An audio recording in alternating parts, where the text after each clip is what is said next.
بسم اللہ الرحمن الرحیم الصلاۃ والسلام علیک یا رسول اللہ وعلی آلک واصحابک یا حبیب اللہ۔ میں محمد افضل قادری نیک آباد سے گجرات سے الیاس اتاری صاحب سے مخاطب ہوں، اور اس کے بعد میں پوری دنیا کے علماء، مشائخ، مفتیان سے بھی چند معروضات پیش کرنے والا ہوں۔ الیاس اتاری صاحب، آپ کا جو کلپ آج کل سوشل میڈیا پر پھیلا ہوا ہے یہ قرآن و سنت کے منافی ہے، اور اس میں رسول اکرم صلی اللہ علیہ وآلہ وسلم کی سنت پر حملہ کیا گیا ہے، صحابہ کرام کی سنت پر حملہ کیا گیا ہے، اور اس سنت کو ظلم اور تشدد کہا گیا ہے۔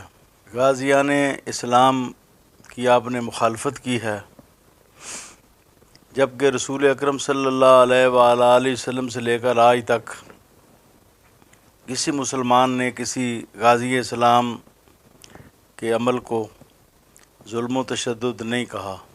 آپ پہلے شخص ہیں، آپ امت کو کس طرف لے کر جا رہے ہیں؟ رسول اکرم صلی اللہ علیہ وآلہ وسلم نے خود گستاخان رسول کو قتل کرنے کے لیے دستے بھیجے۔ حضرت محمد بن مسلمہ کو بھیجا، صحیح بخاری میں ہے۔ حضرت عبداللہ بن عتیق کو بھیجا، صحیح بخاری میں ہے۔ ابن قتل خانہ کعبہ کے پردوں میں پناہ لیے کھڑا تھا، کہا گیا کہ ابن قتل متعلقم باستار الکعبہ، خانہ کعبہ کے پردوں کے ساتھ لٹکا ہوا ہے، تو فرمایا قتل کرو اس کو۔ حضرت ابو برزہ نے اور حضرت سعید بن الحویرث نے آب زمزم کے چشمہ کے پاس جا کے اس کو قتل کیا، اور بے شمار صحابہ نے غازی کا کردار ادا کیا۔ غازی اسے کہتے ہیں جو حضور نبی کریم صلی اللہ علیہ وآلہ وسلم کا بدلہ لے۔ آج کل کا عرف عام یہی ہے، عرف خاص بھی یہی ہے۔ آج کل غازی اسے کہتے ہیں جو نبی اکرم صلی اللہ علیہ وآلہ وسلم کا بدلہ لے، یعنی سب سے بڑا غزوہ کرے، سب سے بڑی جنگ کرے۔ کیا آپ نے نہیں پڑھا سنا؟ حضرت عمر فاروق اعظم رضی اللہ عنہ نے بشر نامی منافق کو گستاخی رسول پر قتل کیا۔ ایک نبینہ صحابی نے اپنی اہلیہ کو قتل کیا۔ حضور نبی کریم نے ظلم تو نہیں کہا اسے، کردار کو، نہ آپ نے تشدد کہا، بلکہ آپ نے فرمایا الا اشہدوا ان دمہا حدر، گواہ بن جاؤ کہ یہ خون حدر ہے، یہ رائے گاں ہے، قتل کرنے والے نے کوئی قصور نہیں کیا، یعنی یہ قصور نہیں ہے، اور آپ اس کو ظلم و تشدد کہہ رہے ہیں۔ حضرت عمیر نے اپنی بہن کو قتل کیا۔ حضرت علی المرتضیٰ روایت کرتے ہیں کہ ایک شخص نے ایک عورت کو قتل کیا جو حضور نبی کریم علیہ الصلوۃ والسلام کو برا بلا کہتی تھی، صلی اللہ علیہ وآلہ وصحبہ وبارک وسلم۔ حالانکہ عورتوں کو، مرتد عورتوں کو بھی قتل نہیں کیا جاتا نہ جنگوں میں، لیکن صحابہ نے عورتوں کو بھی قتل کیا۔ صحابہ نے ان کو بھی قتل کیا جن سے عمل کا معاہدہ تھا۔ بے شمار واقعات ہیں۔ پھر دور خلفائے راشدین میں حضرت حذیفہ فرماتے ہیں ایک شخص نے حضور نبی کریم کو گالیاں دی، میں نے کہا کہ میرے باپ کو گالیاں دے لو، آپ کو نہ دو۔ میں نے حضرت ابو بکر صدیق کے پاس شکایت پیش کی تو آپ نے ایک دستہ بھیجا حضرت اکرمہ بن ابو جہل رضی اللہ عنہ کی قیادت میں۔ اس گستاخ رسول کو قتل نہیں کیا بلکہ 100 افراد کو قتل کیا جو اس کے ساتھی تھے۔ یعنی گستاخ رسول صرف واجب القتل نہیں ہے، اس کی حمایت کرنے والے بھی واجب القتل ہیں۔ 100 افراد کو قتل کیا حضرت اکرمہ نے۔ اب میں آپ پر یہ واضح کرنا چاہتا ہوں، آپ اپنے علماء کی شورا بھی بٹھائیں اور ان سے کہیں کہ بالکل یہ نہیں دیکھنا میں پیر ہوں آپ کا یا آپ مجھ سے تنخواہ لیتے ہیں۔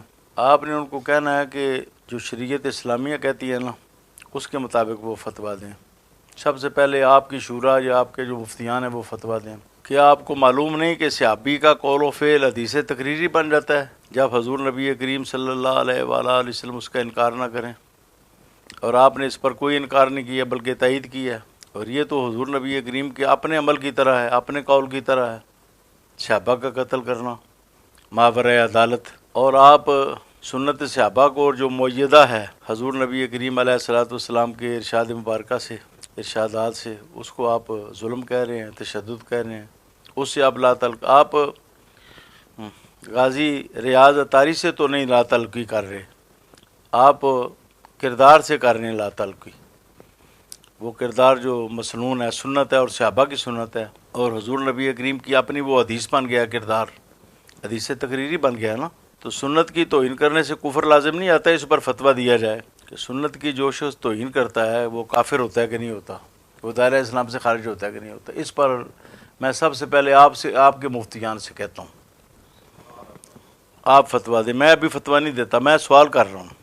نمبر 2، پھر آپ نے لا تعلقی، اس کردار سے لا تعلقی کا اظہار کیا ہے، جو ایسی سنت سے جو کہ تحفظ ناموس رسالت کی سنت ہے، سے لا تعلقی کا اظہار کرے، اس کا کیا حکم ہے شرعیہ۔ پھر 2 ہیں آپشن گستاخی رسول کو بند کرنے کے، اس پر علماء غور فرمائیں، اور آپ کی شورا بھی اور آپ کے مفتیان بھی، اور آپ بھی خدا رہے اس پر غور کریں۔ ایک آپشن تو یہ ہے کہ حکومت گستاخ رسول کو سزا دے، قتل کرے۔ آج تک پاکستان میں تو کوئی قتل نہیں ہوا، 2000 سے زیادہ مقدمات درج ہو چکے ہیں، اب اس سے بھی زیادہ ہوں گے۔ جس کو سزا ہوئی نیچے اوپر جا کے اس کو بری کر دیا گیا، باہر سے آرڈر آئے، حتیٰ کہ جو پادری ہیں اور پوپ ہیں نصارہ کے، ان کے احکام آئے۔ ہمارے حکمرانوں نے کہا جی پوپ کا آرڈر آ گیا، اس لیے ہم مجبور ہیں، ہم ان سے گارنٹی لیتے ہیں، قرضے لیتے ہیں، مراعات لیتے ہیں۔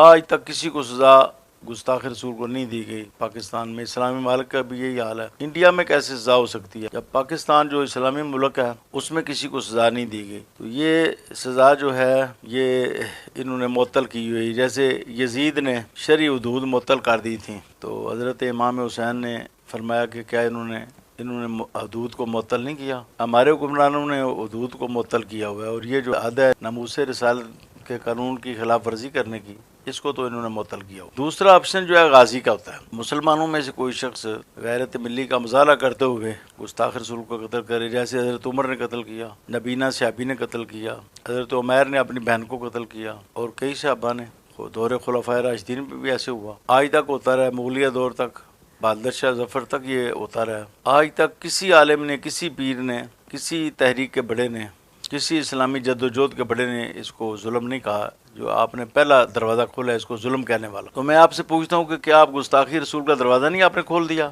اس کا آپ جواب دیں۔ جب قانون میں بھی سزا نہیں ہے، ملکی قانون میں بھی، اور غازیان اسلام کا کردار بھی آپ بند کر رہے ہیں، اپنے مرید کو شاباش دینی چاہیے تھی، آپ اس کو کہہ رہے ہیں اس نے ظلم کیا، تشدد کیا۔ خدا کا خوف کریں، آپ خاموش رہتے تو آپ کو کیا ہو جانا تھا؟ کچھ بھی نہیں آپ کو ہونا تھا۔ جو کچھ آپ نے کہا ہے پوری امت کو آپ نے گمراہی کے راستے پر لگانے کی سازش کی ہے، اور حضور نبی کریم علیہ الصلوۃ والسلام کا جو بدلہ لینے والے ہیں ان کو آپ نے ظالم کہا ہے۔ آپ کیا جواب دیں گے حضور نبی کریم کو؟ تو اب میں علماء مفتیان کی طرف متوجہ ہو رہا ہوں، بریلی شریف سے لے کر اور کراچی کے علماء سے لے کر لاہور کے، مردان کے، بلوچستان کے، کشمیر کے۔ کتمان حق جو ہے یہ بہت بڑا جرم ہے۔ ان الذین یکتمون ما انزلنا من البینات والہدی من بعد ما بیناہ للناس اولئک یلعنهم اللہ ویلعنهم اللائنون۔ بہت سخت وعید ہے کتمان حق پر، آپ کتمان حق نہ کریں، یہ ناموس رسالت کا مسئلہ ہے۔ اس کے لیے صحابہ نے، مسلمانوں نے جانیں قربان کی ہیں، بیماری کے باوجود میں یہ بیان کر رہا ہوں، آپ اس پر فتویٰ جاری کریں۔ ایک تو سنت نبوی جو حدیث تقریری ہے، صحابہ کی سنت، صحابہ کا جو قول فعل ہے اس کی تائید حضور فرمائیں تو حدیث مرفوع بن جاتی ہے۔ اس حدیث مرفوع میں جو کردار ثابت ہوتا ہے مسلمان کا، اس کردار کو ظلم کہنا جو ہے، کیا فتویٰ دیتے ہیں علماء دین، کیا فرماتے ہیں علماء دین و مفتیان شرع اس مسئلہ کے بارے میں؟ یہ کوئی بات نہیں کہ کوئی چھوٹا آدمی بات کرے تو اس پر آپ فتوے دیں، اور بڑا کرے تو آپ خاموش رہیں۔ یہ تو وہ بالکل بنو اسرائیل کا طریقہ ہے نا، اذا سارق فیہم الشریف طالق و اذا سارق فیہم الضعیف و اقام علیہ الحد۔ آپ نے فرمایا بنو اسرائیل اس لیے تباہ ہوئے کہ بڑا آدمی چوری کرتا چھوڑ دیتے، چھوٹا کرتا تو اس پر حد جاری کرتے۔ پوری دنیا کے علماء سے میں استفتاء کر رہا ہوں کہ وہ اس موقع پر خاموش نہ رہیں۔ یہ حضور نبی کریم کی گستاخی کا دروازہ کھولنے والی بات ہے جو الیاس قادری صاحب نے کی ہے، اس پر آپ خاموش نہ رہیں، اس پر فتویٰ چاہیے، اس کا حکم شرعی کیا بنتا ہے اور اس کی توبہ کیا ہے۔ اللہ تعالی ہم سب کو حق پر قائم رہنے کی اور حق کا ساتھ دینے کی توفیق عطا فرمائے۔